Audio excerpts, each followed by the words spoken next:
9.16.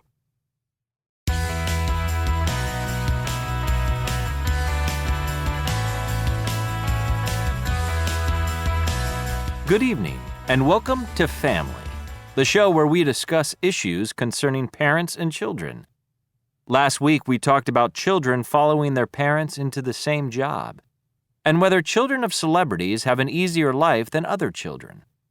Today, we're going to look at a celebrity's son who did something different and has been successful without the help of his famous father. Duncan Jones may not be a name you recognize if you're not a serious movie fan. Duncan Jones is his real name, but when he was very young, he was called Zoe Bowie.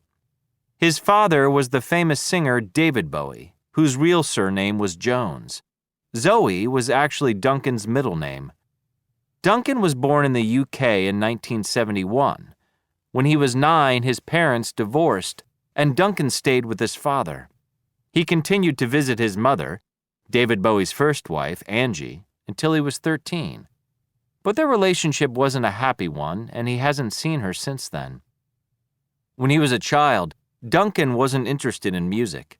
His father tried and tried to get him to learn an instrument, the drums, the saxophone, and the piano, but Duncan just wasn't interested. He was more interested in sports and in movies. So his father bought him a little 8mm video camera, and he used it to make movies with his Star Wars toys. After he graduated from high school, Duncan went to the London Film School and studied to be a movie director. In the early years of his career, Duncan directed TV commercials, for example, for the fashion label French Connection and Heinz Ketchup, and he also worked on video games.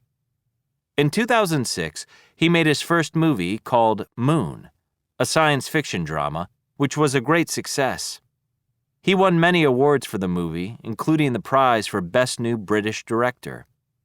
Since then, he has made many more successful movies, including Source Code, a science fiction thriller starring Jake Gyllenhaal, and Warcraft, based on the game World of Warcraft.